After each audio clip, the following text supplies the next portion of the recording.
Bratia a sestry, skala a piesok, to je téma nášho dnešného stretnutia pri svätej omši za život, dnes osobitne s modlitbou za bezdetné páry.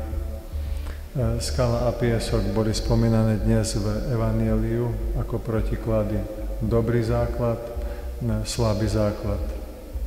Už pomocou tohto obrazu chápeme, ako to Ježiš mohol myslieť, keď povedal, že raz bude taký čas, že prví budú poslednými a poslední budú prvými. No tak práve kvôli tomu je to možné. Práve kvôli tomu faktoru základu. Niekto môže mať aj maličkú chalúbku, ale na pevnom základe, hoci na prvý pohľad je posledný, bude prvý. A sú takí, ktorí majú mrakodrapy, ale na prvý pohľad, ale na slabom základe a všetko to môže padnúť. Prvý, posledný, posledný, prvý. Základ, alebo podklad, lepšie povedané, je to, čo je neviditeľné, alebo takmer neviditeľné, ale veľmi dôležité. Podobne o tom hovorí Ježiš na inom mieste. Napríklad spomína rozsievanie semena, ktoré padne do rôznych typov pôdy. A to semeno sa správa podľa zeme, alebo nezeme. Tam je aj kameň, aj trnie, ubitá cesta. A toto, ten podklad spôsobí, že zrno sa vyvíja, alebo ako sa vyvíja. Možno začne dynamicky a potom ho to chrádne a všelijako inak. Takže znova vidíme, že ten podklad je dôležitý. Alebo keď si spomenieme na Dávida a Goliáša, na ten ich vzájomný zápas, že Dávid nakoniec zvíťazil, tak čo rozhodlo? Rozhodol neviditeľný základ. A to bola múdrosť, ktorú Dávid mal a Goliáš nemal. Goliáš sa spoliehal na meč, na brnenie, ale Dávid mal iskru. A tá iskra spôsobila mysle, spôsobila, že našiel tú skulinku zraniteľnosti v brnení Goliáša. My sa tu dnes, bratia a sestry, stretáme pri svätej omši za bezdetné páry manželstva, alebo pre bezdetné páry manželstva. Čo to je tá bezdetnosť? No, to, ako ju často tie bezdetné páry prežívajú, tak mohli by sme použiť aj také odvážne privlastky, že je to až choroba, alebo porucha nejaká, alebo nejaká vážna nedostatočnosť. A nemusí to byť tak. Môžeme to skôr nazvať, že je to nejaký aktuálny stav, v ktorom sa vy nachádzate dnes, zajtra nemusíte, ja asi celý život, moji rodičia, keď prišli do dôchodkového veku a sa im vyprázdnil dom a sú takí, že sú celkom frustrovaní, že sú tam sami. Čiže je to nejaký aktuálny stav. Nie príjemný, a niekedy veľmi, až veľmi bolestivý. A až do takých sfér to môže ísť, že začneme vnímať život v tmavých, čiernych farbách. Ale ak sa vrátime k tomu obrazom z úvodu, tak vidíme, že netreba to vnímať až tak čierne, ako to azda mohol vnímať ten chudáčik Dávid, že alebo ten dom z očí v oči nejakej búrke. Lebo tá búrka je objektívna, ale tie základy, aké sú skala alebo piesok, vôbec to nemusí byť tragické s ohľadom na základy. Milí priatelia, žijeme v takom obrovskom protirečení našej doby a je to priam taký výkrik, naplnený paradoxom našej doby. A to je, keď na jednej strane vidíme tú bolesť, a takú pandemickú až bolesť bezdetných, keď vidíme, aká častá je bezdetnosť v dnešnej dobe, a na druhej strane také vedomé odmietanie detí. Tak v angličtine sa to zhustilo do tých jednoslovných vyjadrení, že childless a child free. Tak childless to sa hodnotí negatívne ako ako taká nedostatečnosť, že bezdetný to preložíme, a potom child free, to znamená tí, ktorí sa chcú dobrovoľne oslobodiť od detí, dokonca odmietajú, vo všeobecnosti odmietajú deti. Vidíme tu na jednej strane takú chudobu telesnú, na druhej strane takú chudobu ducha. Jedno, čo je ako bolesť, a druhé, čo sa prežíva ešte s nejakou hrdosťou, ako prejav nejakej pokrokovosti. Tak to je ten výkrik, ktorý pozorujeme v našej dobe, a to kvôli tomu, že oboje je dohnané do extrému. Tá bezdetnosť nechcená je v extrémnych počtoch, ako azda nikdy v dejinách. Aj ten postoj odmietania detí, no môžeme predpokladať, že v dejinách sa také nevyskytlo, ako sa to vyskytuje v našej dobe, hoci sme vtedy nežili. Hoci je to, bratia a sestry, taký fenomén našej doby, tá bezdetnosť, predsa prekvapí manželov. Prečo je to tak? Neviem, ale podobne je to so smrťou. Celý život vieme, že zomierame a spejeme k smrti, a predsa nás to šokuje, keď sa, povedzme, priblíži čas choroby. Berme to ako taký fakt ľudskej prirodzenosti vlastný, že nás tie udalosti prekvapia, hoci vieme, že sa môžu stať. Ale nech sú nám takou pripomienkou o tom, že ako málo sme ešte v živote pripravení na prekvapenia. Na čo všetko v živote ešte nie sme pripravení. Čo všetko v živote nás ešte prekvapí.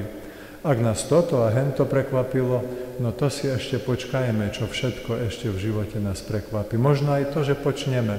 Možno aj to, že to a hento a tamto. Čo teraz, bratia a sestry? Odpoveď je jednoduchá na základe dnešného evanjelia. Utekajme preč z piesku. Hľadajme v našom živote skalu, na ktorú sa dá vystavať náš život, alebo ho nejakým spôsobom stabilizovať.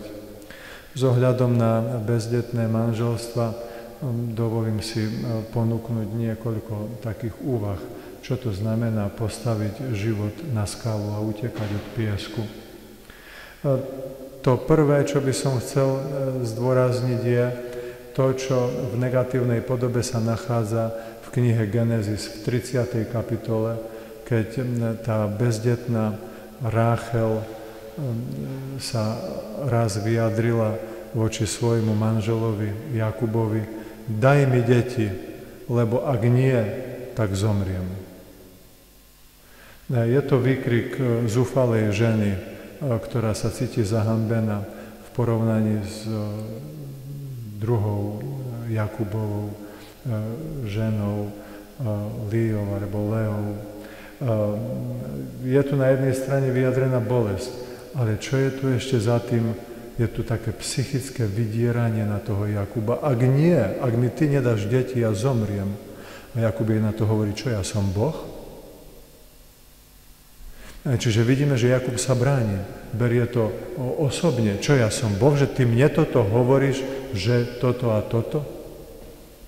Tak bola to výčitka na adresu Jakuba, ale čo Jakub v tej situácii mohol urobiť?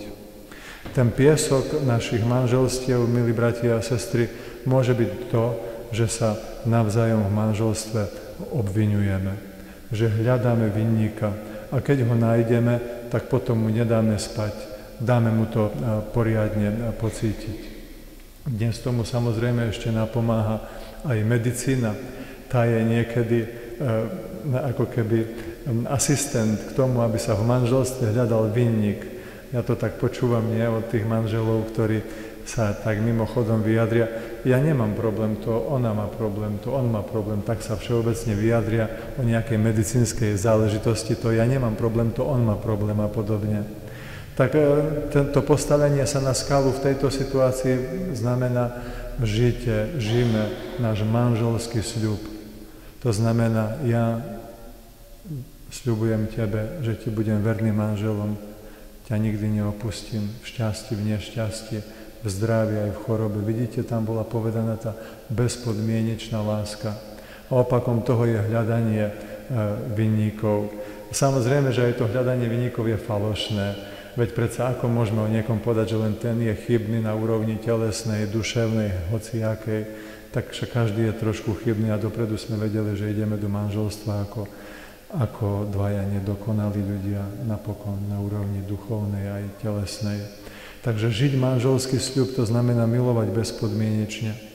To druhé, čo by som rád zdôraznil, je, že môžeme si všímať bezdetnosť nie ako problém, ale skúsme ho vnímať ako znamenie. Ako znamenie. Ak je bezdetnosť civilizačný problém, že nikdy predtým toľko bezdetných nebolo, ak je to civilizačný problém, tak potom je vysoko pravdepodobné, že ťa nejakým spôsobom tá civilizácia prevalcovala. Nejako. Bez našej viny. Jednoducho tá civilizácia je obrovský valec, ktorá valcuje.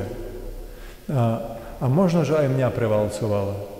A tak ako vás sa môže týkať to, že ste bezdetní, mňa sa môže týkať, že zajtra ma prevalcuje rakovina, lebo je to tiež civilizačná záležitosť. A všetko možné, čo je spojené so s nezdravým životným štýlom a podobne. Berme našu bezdetnosť ako výzvu, ako znamenie, že čo si môžem ja vo svojom živote napraviť. A neviem čo, ale môžem to skúmať. Bol som vyradený z darovania krvi, no tak idem zronený, ja som taký slaboch, ja som neschopný, tí 20 predo mnou a všetko obézny darovali a ja som športový typ a ja nemôžem darovať krv? Vy nechcete moju krv? Idem z hematológie urazený. Nie, ja môžem ísť z hematológie s výzvou. Mám nejakú nedostatočnosť, teraz ju môžem začať riešiť. Neviem presne, čo to je, ale je to znamenie. Môžem to otočiť na pozitívne. To znamená, hľadaj, ako môžeš robiť vo svojom živote nápravu. A kto z nás nemôže robiť nápravu? A kto z nás môže povedať, že má celkom pod kontrolou stres a tak ďalej. Po tretie, dôležité je pri tom státi na skale, alebo ak chceme postaviť sa na skalu, je dôležité hľadať nejaké konštruktívne riešenia a nepopierať, že máme problém. Niekedy človek, keď chce popierať problém, tak to v ňom len bubla ako v takom tlakovom hrnci a niekde to potom vybuchuje v rôznych frustráciách. Áno, môžem povedať, že mám problém, s kdečím mám problém a hľadám nejaké riešenia, konštruktívne riešenia. Niekedy ma, milí priatelia, zaráža to, ako dokážeme nedôverovať dobrým riešeniam a dokážeme dôverovať zlým riešeniam.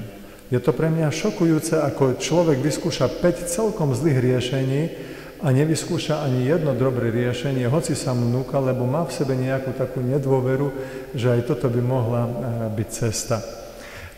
Možno, že hovorím tak z tej skúsenosti, keď máme duchovné obnovy pre bezdetné páry a robíme to niekoľko rokov a vypočujeme si tie svedectvá, príbehy, tak tam nasávam, že akou peripetiou prešli tie manželské páry, kým sa rozhodli ísť na duchovnú obnovu, aké všelijaké predsudky v nich sú, že sa toho boja a vidíme, že sa toho boja o mnoho viac ako povedzme, ja neviem čoho, centra umelého oplodnenia. A keby sme to finančne porovnávali, tak naša duchovná obnova je pritom úplne zadarmo v porovnaní s tým, aké výdavky musia bezdetné páry vynaložiť, keď chcú získať dieťatko, povedzme formou umelého oplodnenia. To štvrté, čo by som povedal, ako sa stavia na skalu, je, že v tej túžbe po dieťatku my zabúdame na to, že prvý cieľ manželstva je naša vzájomná láska a hľadať spoločné dobro. A že to je prvý cieľ manželstva. Spoločné dobro, sebadarovanie. A tak tá túžba po dieťatku niekedy sa môže stať takým odpútavačom pozornosti od toho prvého, kde celý život máme na čom pracovať a my sa sústredíme na jednu vec, ktorá nás ešte aj povedzme rozdelí, lebo príde k nejakým obviňovaniam a podobne. A zabudáme, že naše každodenné Otče náš je slúžiť si navzájom v láske, byť tu jeden pre druhého, teda pracovať na vlastnom obratení. To piate, čo ohrozuje ako piesok bezdetné manželstva, je instantná alebo taká tabletková kultúra alebo mentalita, v ktorej žijeme. To je tá mentalita, ktorá v nás buduje netrpezlivosť. Netrpezlivosť je piesok, trpezlivosť je betón, je skala. My sa potrebujeme pestovať v trpezlivosti, lebo doba v nás pestuje netrpezlivosť. Netrpezlivosť spôsobená tým, že všetko je rýchle, tak my veríme a očakávame rýchle riešenia. Ale nemusia byť rýchle riešenia, sú aj pomalé riešenia. Veď predsa spoznať príčinu niečoho, už len príčinu toho, že mám málo červených krviniek, to trvá aj týždne. A keby som to aj hneď dnes vedel, do zajtra to nedoplním. Potrebujem na to niekoľko týždňov alebo mesiacov. Niektoré choroby sa dajú zmenou životného štýlu po rokoch napraviť, ale to chce čas. A naše vlastné obrátenie a oslobodenie sa od stresu, možno niekedy aj zmenu zamestnania, na to koľko treba času? Dá sa to zo dňa na deň? Nedá sa. Preto vsaďme na trpezlivosť. To je veľká skala. Okrem toho, keď si spomenieme len na 5 fáz smútenia pri bezdetných pároch. Vieme, že je 5 fáz smútenia. Tak človek, ktorý sa nachádza v prvej akutnej, alebo v druhej fáze, alebo v tretej, keď to je akutné, cíti tú bolesť z toho, že nemôžu počať, tak v tejto akutnej fáze môže urobiť nejaké vážne zlé rozhodnutia, a keď je vedel, že je ešte 4. a 5. fáza, ktorá príde po roku, po 2, že sa človek ukľudní a ako keby príjme svoju životnú situáciu, neurobil by také chybné kroky. To 6., čo by som rád, milí priatelia, povedal je, že sme otroci našich vlastných očakávaní a predstav. Tie nás masakrujú. Fakt sú to naše väzenia, v ktorých žijeme. A je to až komické. Teraz v priebehu týždňa som stretol bol v kontakte s 2 rodinami, ktoré boli frustrované z toho, alebo dokonca mali doma hádku kvôli tomu, že či možno nakladať uhorky väčšie ako 8 cm. Bol spor medzi manželmi. To sa nepatrí nakladať väčšie ako 8, lebo to už nie sú nakladačky. To už nie je tá kvalita. A ten druhý hovorí, že keď ich nakrájeme na kolieska, to bude rovnako chutiť, len budú trošku väčšie. Však to je len estetická vada. Na tom tanieri to nevadí. Si predstavte, na čom sa vedia nájsť manželia. Ide o úhorky? Nie. Ide o utkvelé predstavy, ktoré silou, mocou pretláčame. Tak sa ich držíme ako kliešť a tie dokážu rozbiť manželstvo. Som si čítal z roku 2022, najčastejšia príčina rozvodov 67% sa uvádza, tí manželia uvádzajú subjektívne, že je to rozdielnosť povah, názorov a záujmov. Čo to je v praxi? No však za to, že máme rozdielne názory, ešte sa nemusíme rozvázať. Problém je v tom, že my sme ako kliešť uchopení na tie vlastné predstavy, názory alebo záujmy. Že ničoho nechceme sa pustiť, musí byť po mojom, v ničom neustúpim. Vtedy je problém. Nám sa subjektívne zdá, že ich máme rozdielne, ale za tým sa skrýva čosi iné, že nikto nechce ustúpiť. A tak oslobodzovanie sa od seba samého, učiť sa zriekaniu seba samého, tak toto je skala nášho života, ktorá nás do veľkej miery zachráni. To 7., čo by som rád spomenul, a bude ešte 8., to bude koniec, je moja otázka na vašu adresu. Veríte v prozreteľnosť Božiu? Ak nie, musíme prijať, že náš život je náhoda. Ak verím v prozreteľnosť Božiu, to ma naplňa novým pokojom a radosťou. Kto verí v prozreteľnosť Božiu, dokáže Bohu vyjadriť modlitbu chvály. Bože, ďakujem Ti za všetko. A to ma privádza k pokoju a k hlbokej radosti. Môj život je súčasťou väčšieho príbehu, ja som nesený v Božích rukách. V tomto zmysle možno sa vám to zdá sebestredné, ale poviem vynikajúco, že ste prišli medzi nás, do nášho spoločenstva. Že veríte, že Boh je nad všetkým.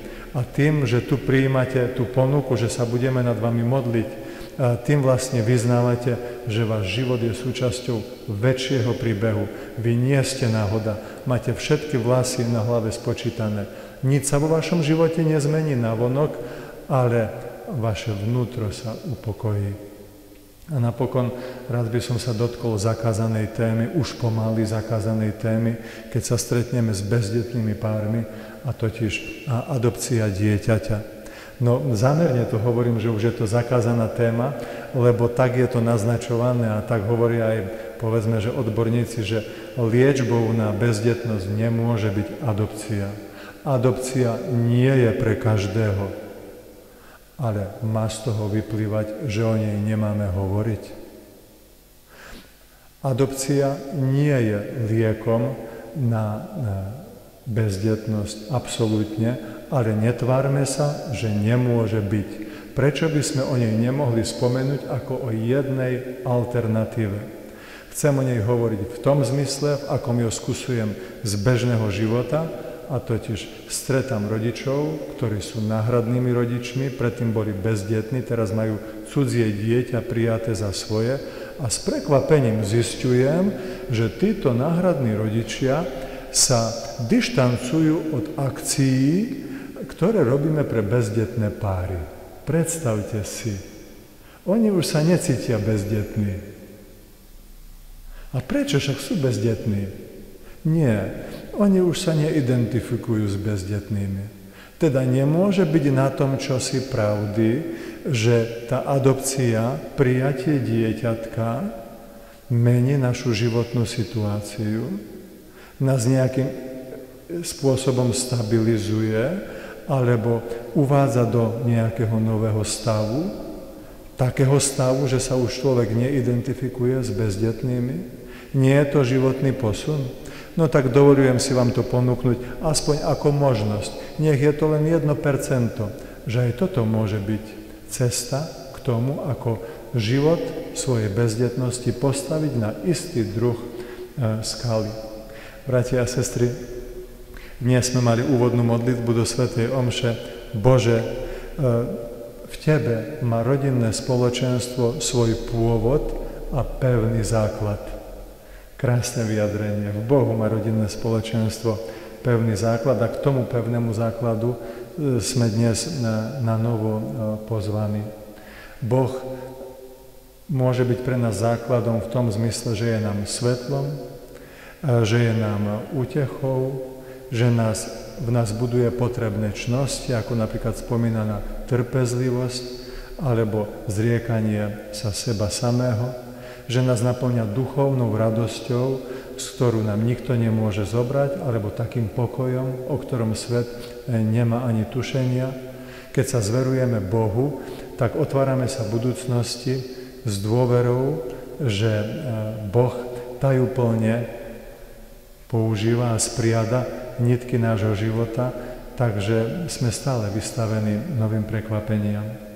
V tejto viere, milí priatelia, aj dnes, teraz pristúpme tu k Pánovmu oltáru, keď prinesieme Kristovú obetu a s takouto jednoduchou dôverou príjmime aj modlitbu príhovoru, ktorú budeme nad vami dnes prednášať.